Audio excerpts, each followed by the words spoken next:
All right, welcome back to the Profitable Cleaner, the new version of the Profitable Cleaner. That's what's exciting about all this. Today, he is a returning guest as well. Our second returning guest, Dan Lindsay. How are you, brother?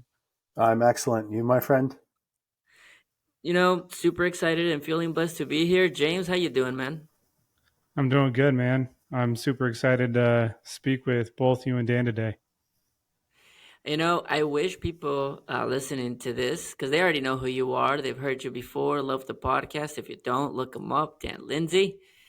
He's been in management and executive positions in the facilities management space for a good amount of time and recently made the jump into technology and just doing some amazing things still in the industry. Right. So super excited to have you here. I wish we could tell them like kind of conversations we have outside of this podcast, Dan. I wish.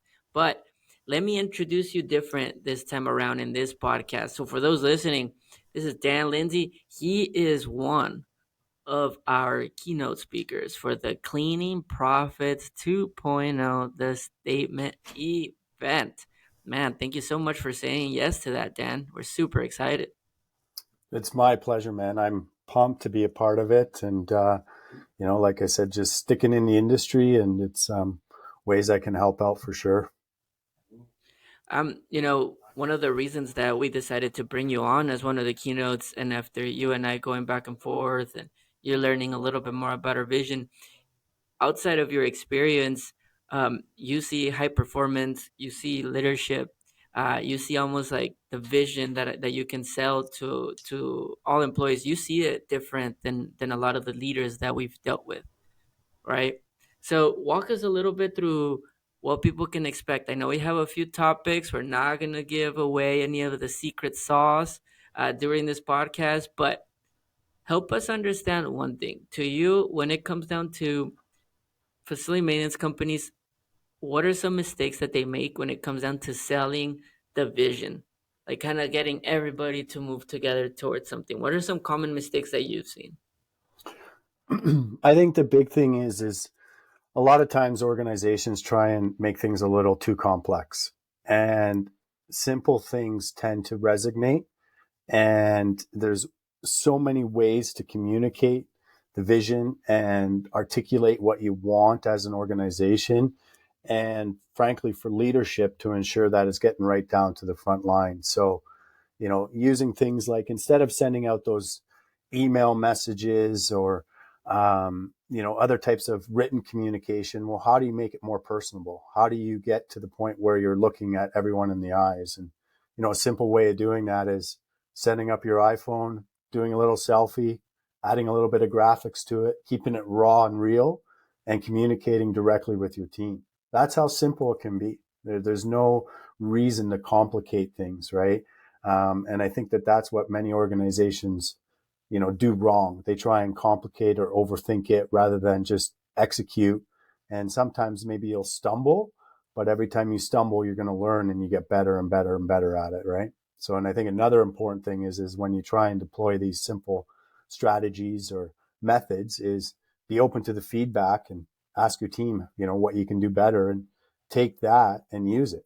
But the most part is just keep it simple, give it a shot, be real, be authentic, and it will just get you way more runway than any, let's say, a written email or whatever it might be, right? So that'd be my first piece of advice, and I'll be sharing one or two ways to keep it simple, but yet extremely effective ways that I used in my career with my very large teams to get that communication right down to the front line at your Quick, guys' quick event. question for you. What's been the biggest team you've ever led, like average size? Great question.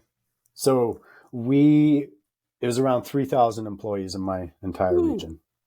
Yeah, Oh my yeah. God. But I'll disclaimer that is as an executive, I had my core group of about 10 leaders, but we had to make sure that 3,000 people were moving in the same direction every single day.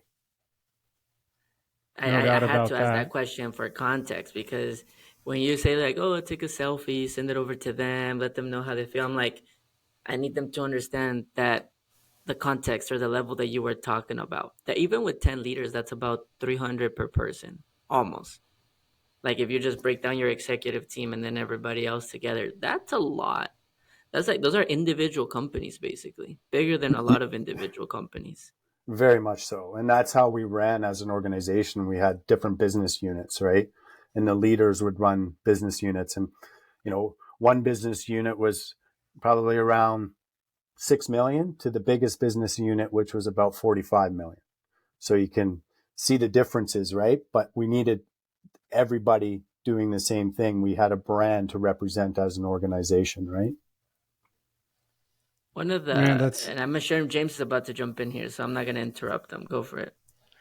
I was just going to say, I love the fact that you asked that context question, Angel, because if we're too good to put some effort into our communication with our teams, many of us don't run teams of 3,000 people, then we have to mimic and model the teams that are high performing at a large scale. So you hear from a guy like Dan, he wasn't too proud to take a selfie video and keep it raw and real and deploy that to 3,000 people. It's I think that's humbling to hear, to ask ourselves, what are we doing to engage our teams? My one question, Dan, when I hear that scale, 3,000 people, smallest department, 6 million, largest department, 45 million, high performance team is such a general term. How do you keep a good pulse, and how did you know that, like, when your team was high performing, like what were you measuring outside of just revenue? Yeah, I mean, you can look at turnover, you can look at results, you can look at customer satisfaction. But again, I'll go back to about keeping things simple. There's a feel and there's a pulse amongst the organization, almost like a heartbeat, right? And it's healthy or it's not. And as a leader, you feel it or you don't. And if you're not feeling it, you're not in it enough, right? And that is so key. So, and I hate to say it, but results and data and all that matter. Don't get me wrong whatsoever. But when I would walk into a branch or a business unit, there's a feeling that I want to feel. And I could feel if it's authentic or if they're turning it on because I'm walking into the branch or whatever. And I mean, there's so many different ways. But again, just that authenticity, that vibe, that energy, it speaks volumes. So again, don't try and complicate it and go, well, we're going to look at our turnover data and we're going to look at, how long it's taken to recruit and do this and do that. There's an energy, there's a feel, there's a vibe, and that's going to speak volumes. How does so I'm sure someone listening to this, and I'm sure this happened too, Dan, where you walk probably into a branch, you ask the person overseeing the branch, like, how are things? How are you feeling? And he's like, oh, amazing, like best vibe, best energy, and then you walk in and you're like, no, I don't see what he's seeing. Um, and it could be, it could be denial, it could be that you're right, they're not in the battle, they're not in the field with Yeah. them enough. How does one like if somebody right now listening to this is like, damn, I think I'm the second one, I think I've been telling myself that things have been going great, but now that I'm asking around, it's not that great. What are some great ways to turn it around or to start showing up different? Because that might be the biggest kind of holdback, right? Like, damn, I've been doing so wrong. How do I just show up tomorrow as a new leader and start shifting it? Yeah, well, I think you got to ask yourself, well, that's a deep Loaded question question. for It's a sure. deep Yeah, loaded question, Angel. question. Yeah, for sure. And I think what the big thing is, the best case scenario is to understand root cause. What's going on? What's making people unhappy? You can start having those conversations. But if your gut's telling you something's wrong, you want to, that positive infectious energy, all that, those all play factors. But at the end of the day, if the gut's saying, hey, something doesn't feel right, well, then it's time to start getting into the front lines. It's time to start really kind of digging down deep and hitting all those different levels and those different hierarchies within the business to feel it out, right? And understand where that energy or where those gaps are, and then be able to dive in and focus your energies to try and solve that and figure out where that root cause is coming from. It's a very complex issue to turn around something like that. It takes a lot of time. And you got to be very, methodical and strategic about how you're going to do it. But root cause is key, and is where is that, where's, I don't want to say the toxicity, but where's that coming from? Where is the toxic? What's the behavior causing it, etc. Right? Because there's always something going on to create it. So yeah, I mean, that's the best I You can just give you on painted the a spot, crazy. Angel. No, no, and right when I asked it, I was like, damn, because now we're talking about on the personal level, there's so much, right? Yeah, But you just painted a really cool picture in my brain right now when you're saying like go to the front line, go to the different hierarchies, because like I could see like a spreadsheet with like KPIs, and then you're like, okay, I could see where we're losing money here, blah blah. But then I imagined like an energy bar, if that makes sense, like connection points with like electricity. For some reason, that's where my brain went, and I could see you going like, all right, let's go to the front line. What's the energy voltage here? How are people like? What is it like? Oh, it's not here. Interesting. Let's go one up. yeah, Oh, there's a huge. These guys are coming in with like hot over here, and then somehow the energy dies down at the supervisor level. Why is that? Like, but now I'm seeing it from an energy standpoint and a vibe standpoint versus KPI. So that's really interesting. Sorry, now I'm gonna just ask a question here. go. Do you think KPIs influence energy more, or do you think energy will influence KPIs more? How should I measure first? I'm just Whew. asking a bunch of loaded questions here. I'm That's sorry, fine. man. No, you bring it. Bring it. I think it's at the end of the day they go hand in hand. Okay, let's start there. But KPIs, if they're backed by incentives, they'll drive performance, right? If KPIs and it's the right people and people are driven by that, you'll tend to see them, be highly motivated by hitting those targets, right? Where other people aren't just motivated by KPIs. So I think any KPI program, a good solid KPI program, has some incentive towards it and a reason to hit those targets, and for the whole company and the entire team to benefit from that. And that's what's going to make a really successful KPI program. I don't think there's one without the other. I don't think one goes before each other. They kind of just go hand in hand, but you better back it up with something and celebrate the wins, understand the losses, and adjust so that you can make sure you hit them next time. Hmm. Shoo. Understand the losses. It's a simple term, but something that maybe not everyone always does. Like, you lost, but do you actually know why you lost? I think that just resonated with me for whatever reason.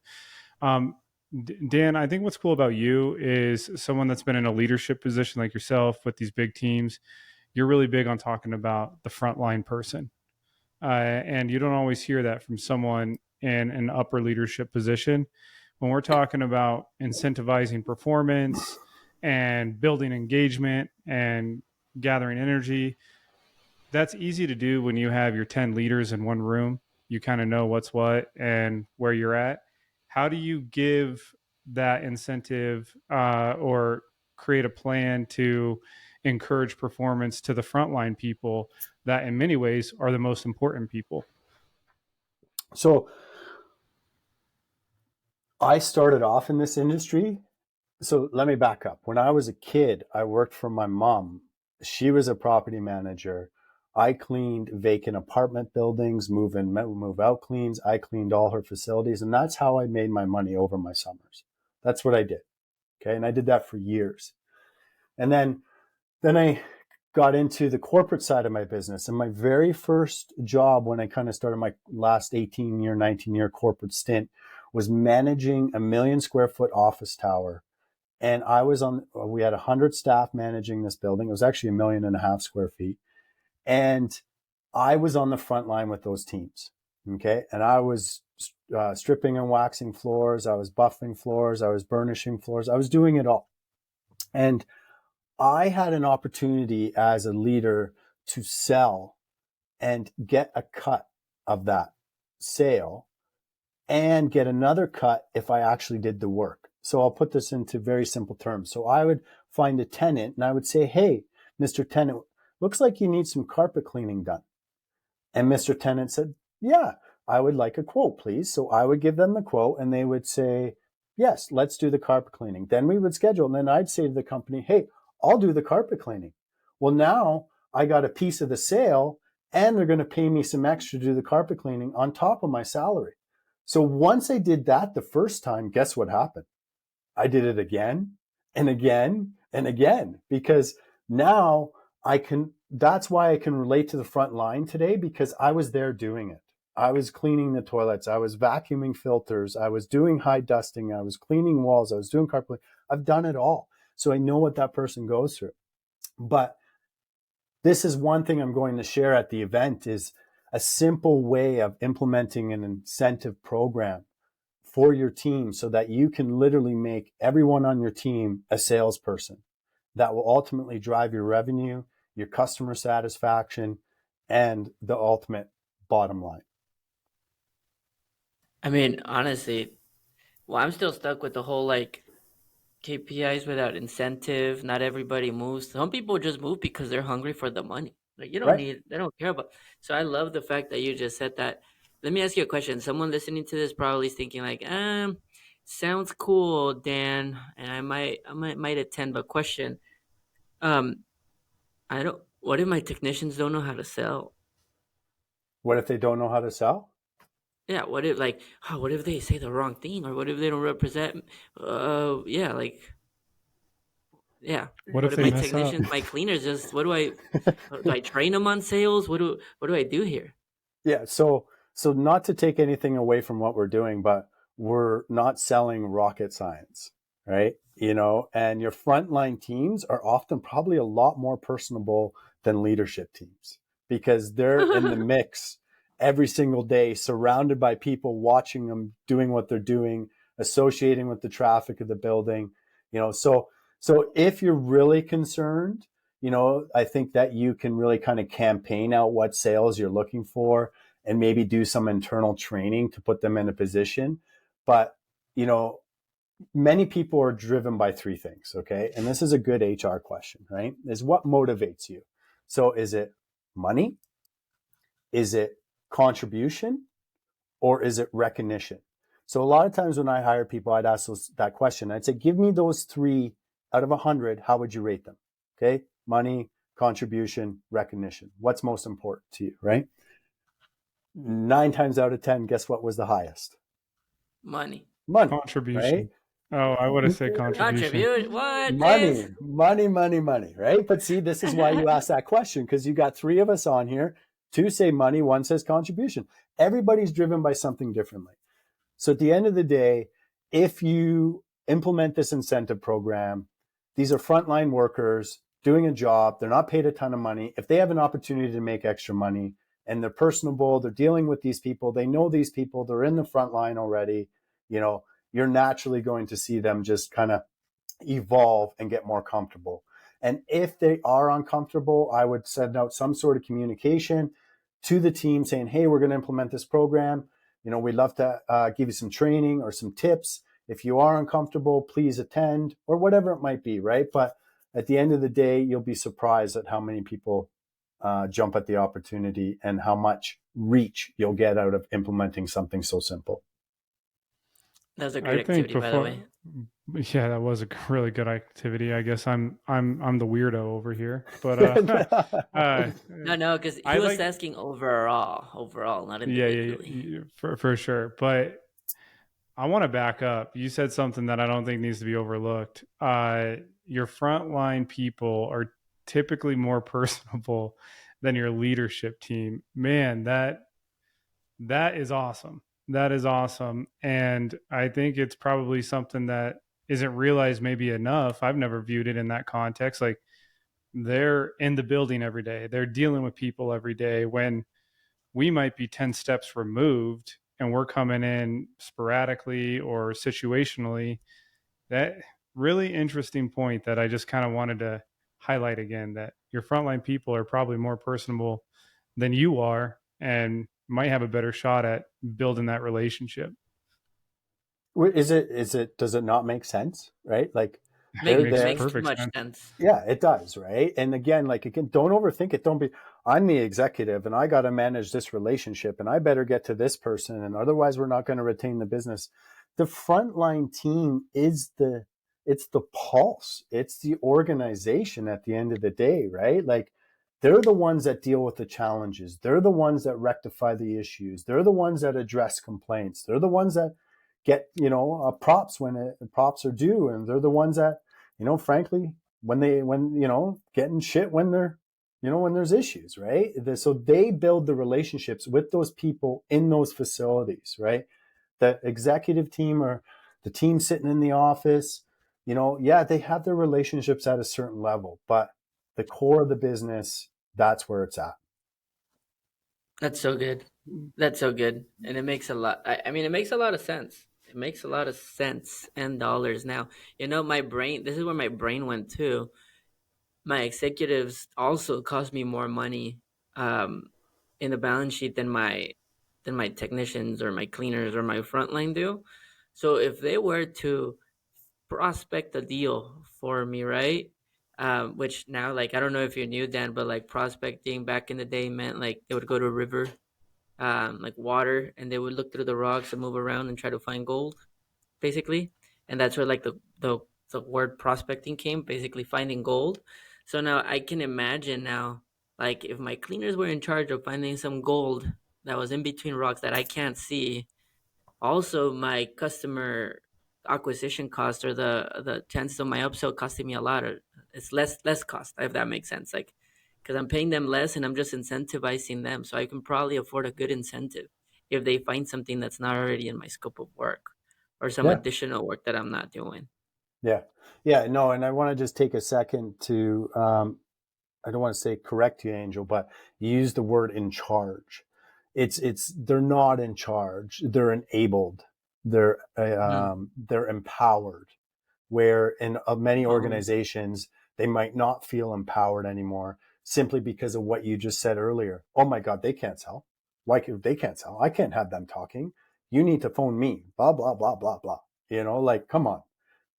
We're all people, right? And they know Joe at the building a lot better than you would know Joe at the building, right? And what does Joe need? Well, Joe needs some dishwashing services. So, maybe they come to you and say, hey, I'm going to price it this way. What do you think? And you help them along that way. But you empower your team to do that. And that is so powerful inside an organization.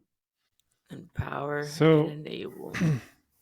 I don't want to give away all the insight that you're going to be sharing and speaking on at our event in September, Dan. But you did mention something. Maybe we'll give them like a highlight. Well, let's call it that. Before the call, you talked about. I'm just looking at my notes here. Your internal team brand. I've never viewed it like that. Obviously, you have a company brand. Some people have a personal brand, but an internal team brand. Maybe just give people a quick kind of overview of what that is and maybe what they can expect when they get the chance to meet you and hear you speak. Yeah, no.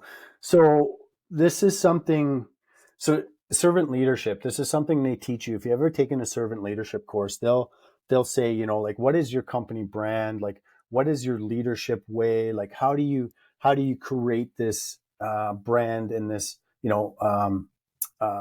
culture, let's call it, right? But it's more like this brand that gets everybody focusing and going in the same direction. So, we've created some brands, and one in particular that I'm going to share at the event. And the story of how it came to is pretty remarkable, and I'll share that too at the event. But what it did is it gave us, all of us that were 3,000 employees, were five or six different business units. We're across half of Canada. We're into the US.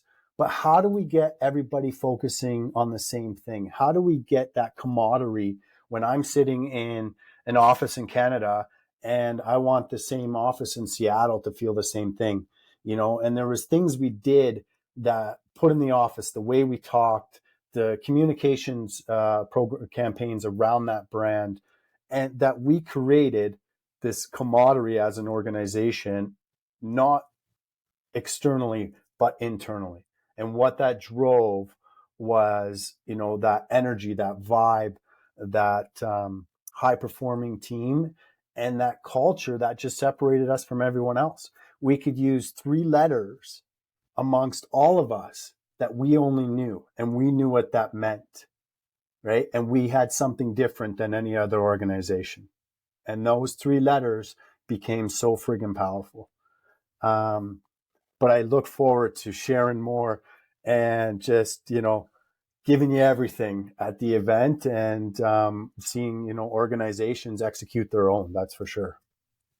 Yeah, I mean, honestly, I was hearing. I'm so excited. See, like now, I'm just like, tell me the story. But no, I will wait. I was listening to a podcast with Tim Ferriss and Seth Godin, and he talks about how a lot of people still see their employees as machines. Like they turn them into machines versus meaning, like with the two M's, right? Like machine versus meaning.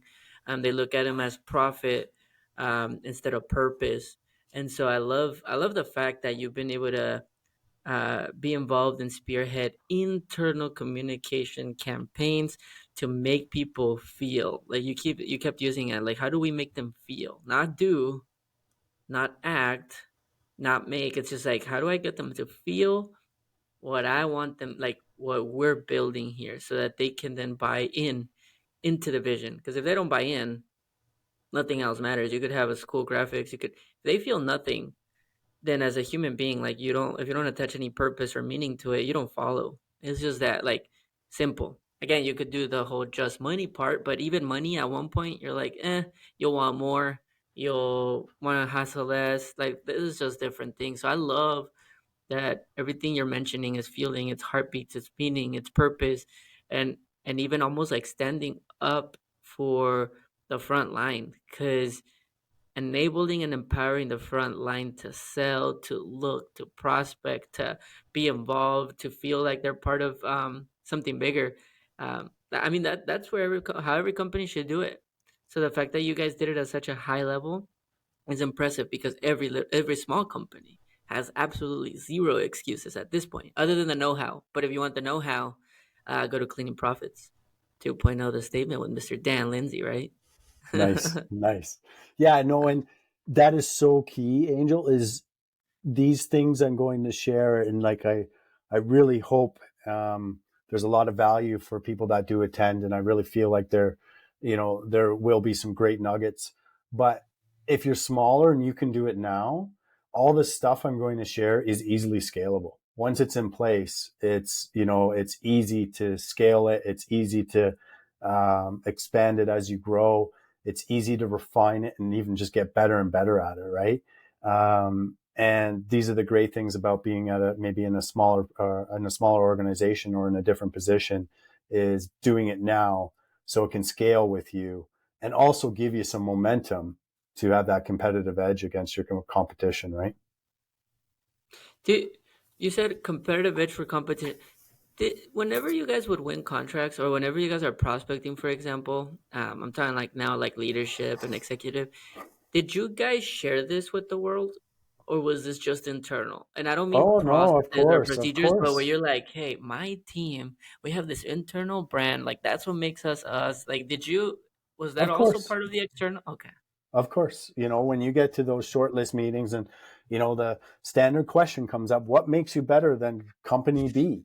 Well, are we going to say, well, we have a green program and we use this chemical and we do this and we do that? And well, so does every other company. Well, we use inspection software. So does every other company, right?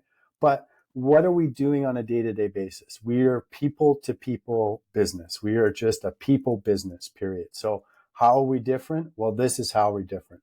This is how our people thrive in our environment. This is what you can expect from our people in the front line. This is how we get them to do it. This is how we empower them. This is how we are as a team. This is what you can expect from us as a team, as people, as an organization, right? And that's what makes the difference, right? So again, at the end of the day, it's people to people. Price matters. Don't get me wrong. Sometimes they're just going to be driven by price. But if you can leave a lasting impression, the next time you have that opportunity and you can get your price tighter because you've become bigger, you've got economies of scale, et cetera, you're gonna win because you left that lasting impression of what made you different than the other people coming in talking about the standard cleaning stuff, blah blah Well, blah. and even like even price, even price like you can price down if you have the right profitability, right? If you have the right Yeah, systems in place, but the what makes those systems work like are the people, right? And so like because if I got people not being on time, not clocking in, forgetting to clock out, overusing supplies, like if I get my front line to not buy into that, if they do their part, this account is profitable. If they're profitable, I'm able to build something bigger. I'm able to get them more jobs, more hours, more blah blah blah. So like even you saying that makes me think like you have to have a tight ship if you want to win some of these contracts, and the only way to do it is by everybody moving together in the specific job that they're doing. right. Because if not, you lose money or you don't win it, and now they need a job or they need more hours, and it's like now they start losing trust on the vision that you're building for them, Yeah, right? yeah. I can see how you can get super granular and super intense with this. I'm so excited now, Dan. My Me God. too. I That that's what I'm looking forward to. When you were talking before we hit record, Dan, you were you were going into actual actionable strategies, not just like high level frameworks. So if you're hearing this and it resonates with you, Dan's going to be able to provide some really key steps that you can, I like the word you use, deploy the next day. And I think that's big. Like when people hear someone speak, you can get motivated, you can get inspired. But often when you walk out of that room, it can stop right there. And that's the Yeah, unfortunate part. So if you guys are in a position where you're looking to scale your team and really focus on high performance, Dan's the guy of with not just the experience, but he's going to bring you the actual step by step deployment that you can use as soon as you walk out that door. So I'm pumped too, man. I'm super excited. It's almost like I'm afraid to ask questions because I don't want to pull it all out of you right now.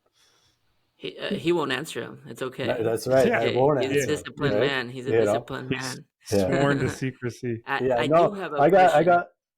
Okay, go ahead, Andrew. Go No, ahead. no, go for it. You were about I to got go. I got lots of content, boys, for sure, and I got I got lots of expertise, and and that is my number one objective for the event is to have people walk away and to be able to deploy something literally the next day if they want to. And for me, that will mean that I came in and frankly, I did my job and I have given back, and at the end of the day too, I'll be there to help out even after the event, and people can get a hold of me and I can help them walk along and work through any issues or just even that hesitancy they may have to just kind of push them a bit further.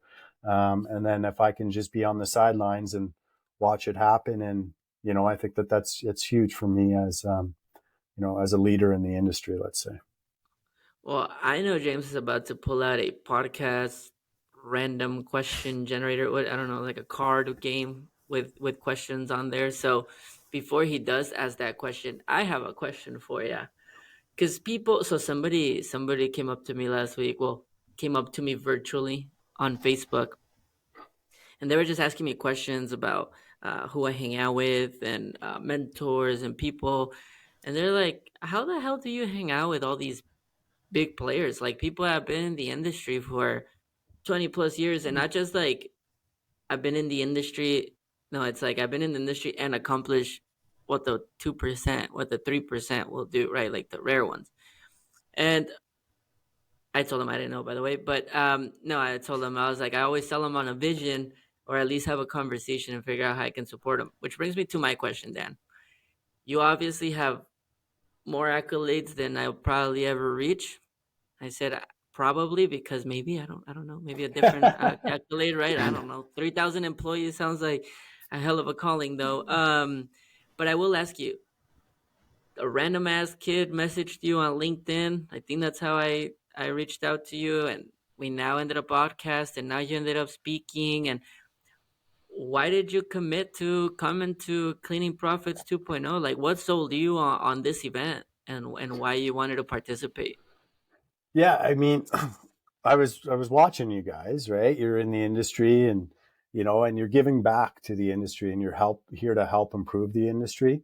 When you guys did your first event, we had a conversation. I was like, I'm not sure I'm really into it. And I think I watched everything. I think you guys did a fantastic job executing that. So I'll be real. I came to you and said, hey, I want a piece of the action next time. So so here we are, and I think it's a good platform for me to give back indirectly or directly in a way to the industry and help some of those companies that are starting out or mid-tier and trying to be that company with 3,000 employees or whatever it might be, right? So that's why I wanted to be a part of it. So I'm pumped to see what you guys do. I'm Ooh, pumped to see in action. I might judge a pumped to little see what bit, you but you'll do. be Hell yeah, okay, judge me. Please judge us. Hell yeah.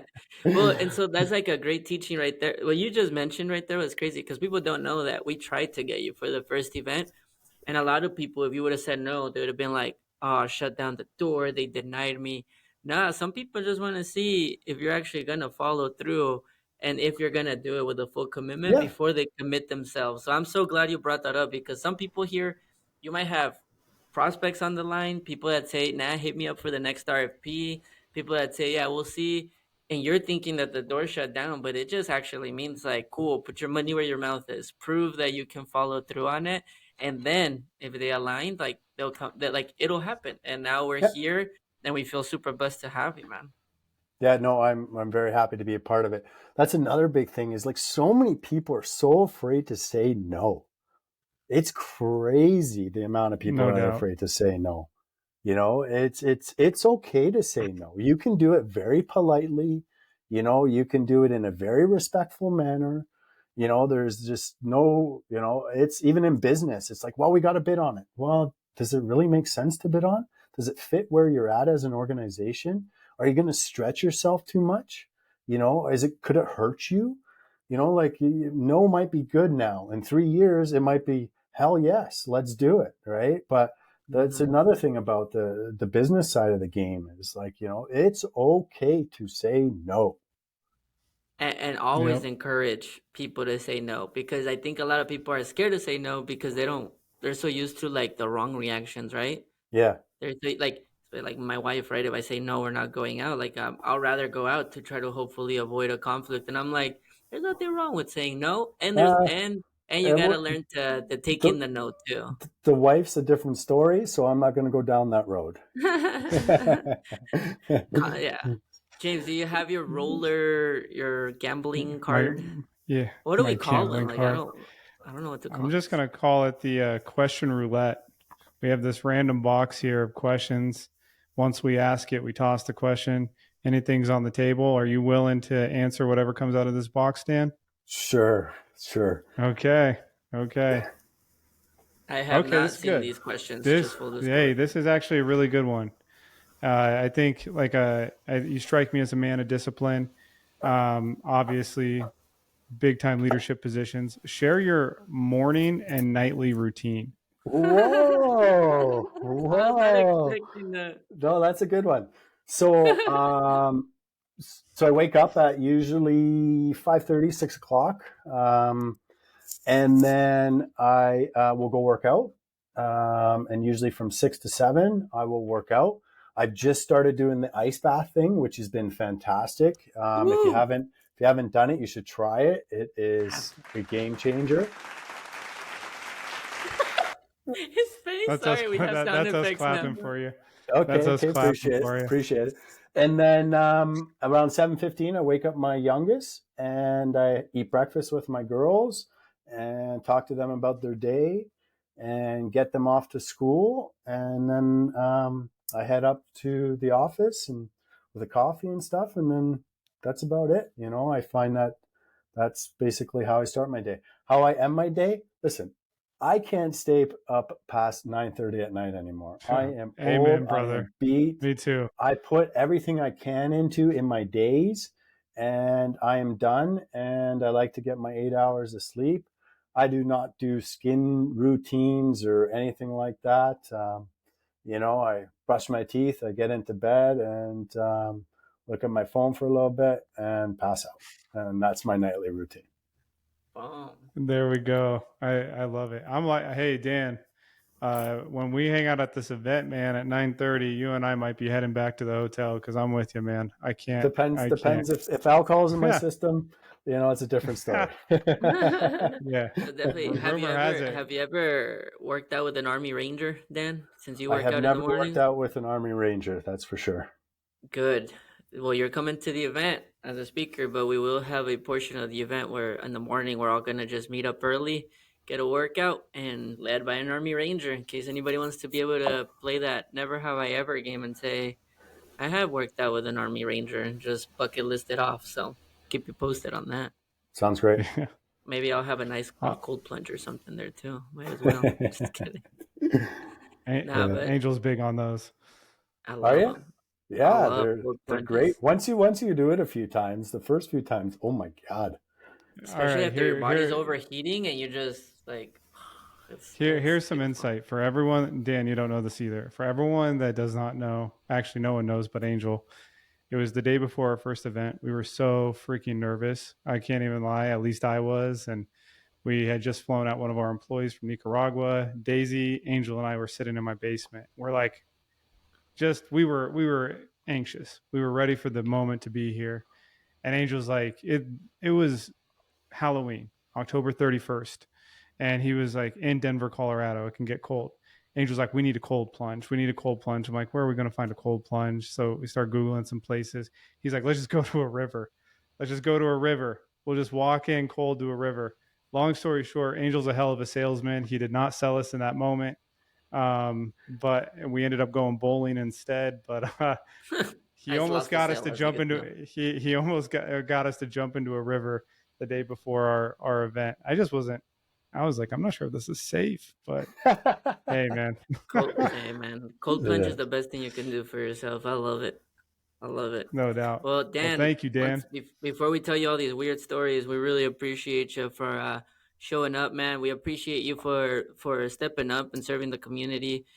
This upcoming Cleaning Profits event, we'll put your information if anybody wants to connect with you, follow your journey and what you're doing here on the show notes. But once again, man, thanks so much for being here, brother. You bet, guys. Looking forward to the event and happy to be a part of it. Well, get your tickets Thanks, man. now. Get your tickets now. You don't want to miss Mr. Dan Lindsay live. All right.